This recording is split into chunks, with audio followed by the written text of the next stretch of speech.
तर हे आपल्याला पूर्णपणे 100% जैविक आणि मोफत मिळणाऱ्या सगळ्या भाज्या. याच्यामध्ये आपल्याला 1 रुपया आपल्याला कशासाठी खर्च करावा लागत नाही. परंतु आपल्याला काय झालं की या गोष्टीबद्दल ज्ञान थोडंसं कमी असल्यामुळे आपण त्याच्या नादालाच लागत नाही. आणि मग आपल्याला काय वाटतं की ही भाजी आपल्याला काय गुणवत्ता म्हणून आपण गवत वर्गीय समजून त्याच्यावरती राऊंडअप अमुक तमुक मारून त्याची वाट लावून टाकली. बरोबर का नाही? आपल्या शेतामध्ये तण देई धन आपण एका बाजूला म्हणतो, दुसऱ्या बाजूला आपण याचा वापर काहीच करत नाही. तर खरं वाचतंय तर आपण याचा विचार केला तर प्रत्येक भाजीचं महत्व जवळपास आपल्या ह्याच्यामध्ये आहारामध्ये जर का या 25 भाज्याच्या आता एक त्याचं बुकलेट सुद्धा बनवलेलं आहे. आणि ते जर का तुम्ही प्रत्येकानं जर का व्यवस्थित जर वाचन केलं तर प्रत्येक या गोष्टीचं महत्व तुम्हाला समजून घेता येईल की त्याच्यामध्ये जे आपल्या आरोग्यासाठी फार महत्वाचं तर आहेतच, परंतु आपल्या म्हणजे जी शारीरिक ती इम्युनिटी आहे म्हणजे ज्याला आपण प्रतिकार क्षमता म्हणतो तर ती वाढवण्यासाठी ह्या भाज्यांचं महत्व फार महत्वाचं आहे. परंतु आपण काय होतं की ही भाजी खातच नाही. आपलं औषध म्हणजे काय तर जायचं मेडिकल मधनं आपल्याला कुठला आजार झाला की लगेच गोळी आणायची. परंतु जर का हे तुम्ही आहारात वापरायला सुरू केला आता तर ह्याच्यामध्ये काय आहे की प्रत्येक भाजीचा तर मी सगळ्यात डीपमध्ये जाणार नाही कारण बराच वेळ जाईल, परंतु प्रत्येक भाजी जर का तुम्ही समजून घेतलं आणि ती एकामेकावरती लाईफ सायकल म्हणजे अवलंबून आहे. आता जर का तुमची घोळची भाजी जर का तुमच्या मक्यासारख्या पिकात असेल, लष्कराळीचं सगळ्यात आवडतं त्या ठिकाणी त्याचं खाते म्हणजे लष्कराळीला आवडतंय त्याच्यामध्ये कारण का की त्याच्यामध्ये सुक्रोज किंवा जे गोडवा जो आहे तो त्याच्यात चांगला आहे. आणि त्याच्यामुळे काय होतं की जर का तुमच्याकडे आवर्जून मक्याच्या पिकामध्ये जर का ही भाजी असेल तर तुम्ही अजिबात ओळखू नका. त्याच्यामध्ये त्यांना खायला त्याच्यामध्ये राहू द्या, जेणेकरून ती त्याच्यामध्ये खायला लागली तर तुमच्या मुख्य पिकामध्ये त्याचा शिरकाव होणार नाही, तुमच्या पिकाचं नुकसान होणार नाही. म्हणजे एका दृष्टिकोनातून ते आपले भाजी शेतात असेल तर त्याचा नैसर्गिक आपल्याला किडीपासून संरक्षण मिळण्यासाठी सुद्धा फायदा आहे. आणि ती जर का आपण आपल्या आहारामध्ये काका सांगतो त्या पद्धतीनं मूग काढण्यासाठी किंवा आपल्याला त्या ठिकाणी किडनी स्टोन असेल तर त्यासाठी सुद्धा तुम्हाला मदत होणार. त्यानंतर आता ह्याच्यामध्ये हरळे नाहीये पण तुम्ही हरळे जर का तुम्ही त्या ठिकाणी एकदम लुसलुशीत हरळे जे आपण याला मारतो गणपतीसाठी आपण जे त्या ठिकाणी दुर्वा म्हणतो आपण ते जर का आपण त्या ठिकाणी काढल्या आणि त्याच्यामध्ये थोडंसं बारीक बारीक तुकडे करून घेतलं किंवा मिक्सरच्या किंवा जर का वरवट्यावरती तुम्ही जर का ते बारीक चिचून घेतलं त्यातला एक साधारणतः कप रस जर काढला आणि तो रस जर का तुम्ही सकाळी सकाळी जर का आवश्यक कुठे जर पिला तर तुमच्या शरीरामध्ये असणारी उष्णता पूर्णपणे कमी करण्यामध्ये नैसर्गिकरित्या मदत होते. तुम्ही कमीत कमी 21 दिवसामध्ये 2 वेळा तुम्ही हा प्रयोग करून बघा. तुमच्या शरीरामध्ये असणारी उष्णता तुम्हाला स्वतःला कमी जाणवलं किंवा ह्याच्यामध्ये तुमचं टेम्परेचर शरीराचं मेंटेन व्हायला लागलेलं आहे. त्याच्यानंतर तुम्हाला जणवात व्हायला लागलेला आहे. हातामध्ये ह्याच्यामध्ये साल्टी निघून जातो बघा. त्याच्यामध्ये बऱ्याच वेळा असं होतं की तुम्हाला 10 झाल्यासारखं जाणवतो, कसं तरी झाल्यासारखं जाणवतं. हे सगळं नैसर्गिक त्या ठिकाणी होऊ शकतं. फक्त ह्याच्यावरती राऊंडअप मारलेला असं तर कृपया करून घेऊ नका कारण त्याच्यामध्ये तुम्हाला केमिकलचं फॉर्म्युलेशन जर झालं तर 100% तुमच्या शरीरामध्ये ते कारण आपण रस काढून पितो तर त्याचा परिणाम होऊ नये म्हणून जिथं आपल्याला स्वच्छ बांध आहे किंवा ज्या ठिकाणी आपल्या पिकामध्ये चांगल्या ठिकाणी उगवलेले असे स्वच्छ हरळे काढून घेऊन त्याच्यामध्ये तुम्ही जर का त्याचा रस काढून पिला तर अतिशय नैसर्गिक पद्धतीने तुम्हाला त्या ठिकाणी फायदा मिळणार आहे. अगदी बघा आता म्हणजे गरोदर असलेल्या महिलांच्या मध्ये जर विशेषतः जर विचार केला तर सुरुवातीच्या काळामध्ये बऱ्याच वेळा त्या ठिकाणी तुम्हाला जर बघितलं गर्भपात होण्याचं प्रमाण असतं.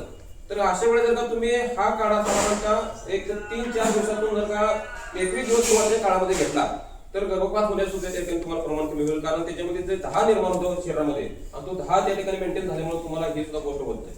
म्हणजे ही छोटीशी गोष्ट आहे आपल्याला त्याचं महत्व माहिती पाहिजे कारण शेतकरी म्हणून आपण काम करत असताना आपल्याला छोट्या छोट्या गोष्टी जर माहित असतील तर निश्चितपणे त्याचा फायदा होतो.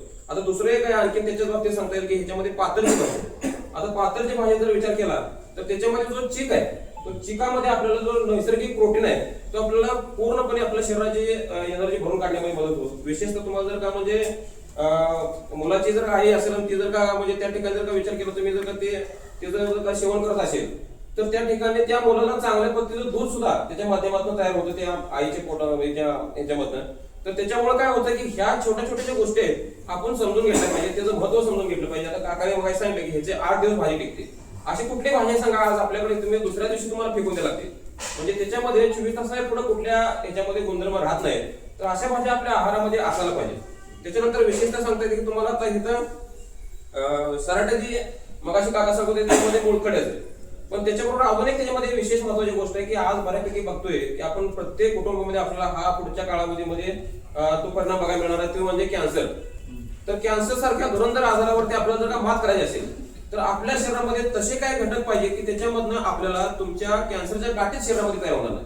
कॅन्सर म्हणजे दुसरं काही नाही तर मराठीमध्ये कर्करोग म्हटलं जातं. कर्करोग म्हणजे काय की आपल्या शरीरामध्ये एक थोड्याशा गाठी होत जातात. त्याच्यामध्ये तुमच्याकडे एक्सेस झालेलं जे काय की त्याच्यामध्ये रक्ताच्या ज्या पेशी तयार होतात त्या पेशीच्या थोड्या थोड्या शरीरामध्ये गाठी तयार होतात त्याचे ब्लॉकेज त्या ह्याच्यामध्ये तयार व्हायचं होतं.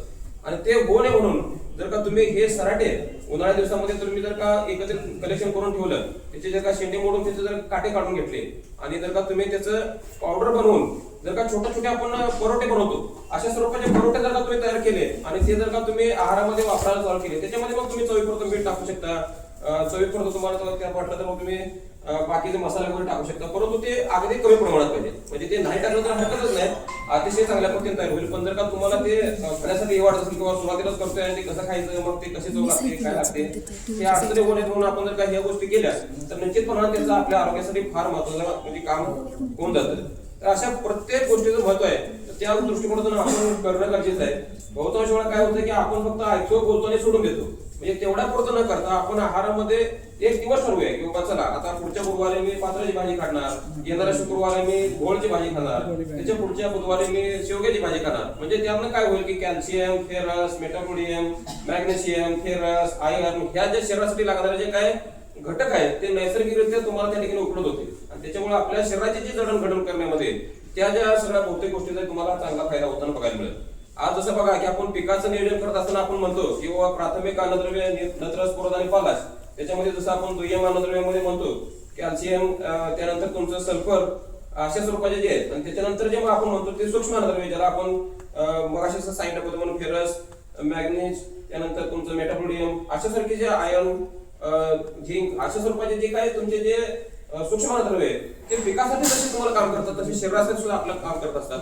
त्याच्यामुळे ह्या सगळ्या गोष्टी आपल्याला ह्या भाज्यामध्ये फुकटमध्ये मिळणार आहेत आणि यामध्ये कुठल्याही पद्धतीचा रोग नसतो. तुम्ही जर विचार केला, तुम्ही बांधावरती फिरताना बघितलं असेल तर यामध्ये कुठल्याही पद्धतीचा तुम्हाला रस शोषणारा किडीचा अटॅक नसतो, त्यामध्ये थ्रिप्स नसतो, मावा नसतो, तुडतुड नसतं. म्हणजे ह्याच्यामुळे काय होतं की तुमच्यामध्ये मिळणारी जी गोष्ट आहे ती नैसर्गिक त्यामध्ये साठवून झालेली आहे आणि ही पूर्णपणे मोफत आहे. आपण सगळ्यांनी या निमित्तानं का होईना कमीत कमी आजपासून जरी सुरुवात केली तर हळूहळू तुमच्या ह्याच्यामध्ये सवय होऊन जाईल आणि मग तुम्हाला त्याचं महत्व जाणून लक्षात येईल. म्हणजे दवाखान्याच्या पुढे रांगा लावण्यापेक्षा आपण आपल्या शेताच्या बांधावरती जर रांगा लावलं तर तुमचं आरोग्य निश्चितपणाने चांगलं राहणार आहे. तर